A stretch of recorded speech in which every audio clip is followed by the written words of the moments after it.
കോഴിക്കോട് പേരാമ്പ്രയിൽ മദ്യലഹരിയിൽ അയൽവാസി 12 വയസ്സുകാരനെ മർദ്ദിച്ചതായി പരാതി. കൂത്താളി സ്വദേശി മുഹമ്മദ് മുസമ്മിനാണ് മർദ്ദനമേറ്റത്. കുട്ടിയുടെ കുടുംബം നൽകിയ പരാതിയിൽ നരിക്കുന്നുമ്മൽ നാരായണനെതിരെ പോലീസ് കേസെടുത്തു.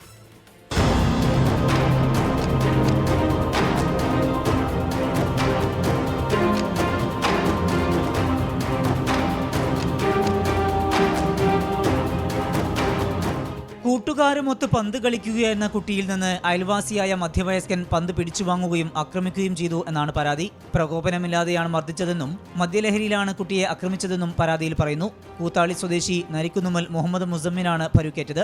കൈക്കും കാലിനും പരുക്കേറ്റ വിദ്യാർത്ഥി ചികിത്സയിലാണ്. പേരാമ്പ്ര താലൂക്ക് ആശുപത്രിയിലും പിന്നീട് കോഴിക്കോട് മെഡിക്കൽ കോളേജിലും വിദ്യാർത്ഥി ചികിത്സ തേടി. അയാള് കുടിച്ച് ബൂസായിട്ട് വന്നിട്ട് ബോൾ എടുത്തിട്ട് അങ്ങോട്ടും ഇങ്ങോട്ടെല്ലാം എറിയെല്ലാം ചെയ്ത് പിന്നെ ബോൾ എടുത്ത് പോയതാ. അന്നേരം ബോൾ ഇവൻ്റെതായിരുന്നു. അന്നപ്പോൾ ബോൾ വാങ്ങുക ഇവൻ ചെന്ന് എൻ്റെ ബോളാണെന്ന് പറഞ്ഞിട്ട് അങ്ങനെ ബോൾ അയാൾ കൊടുത്തില്ല. അയാളെ കയ്യിൽ നിന്ന് പിടിച്ച് വാങ്ങി തിരിഞ്ഞ് നിൽക്കുമ്പോൾ അയാളെ കാലിൻ്റെ മുട്ട കൊണ്ട് പുറത്ത് കുത്തിയത്. പിന്നെ ഇവൻ്റെ 2 ഷോൾഡർ കൂട്ടി പിടിച്ച് തിരിച്ച് കാലിൻ്റെ മുട്ടി ചുറ്റി. അങ്ങനെയാണ് ഇവിടെ പൊട്ട് വന്നത്.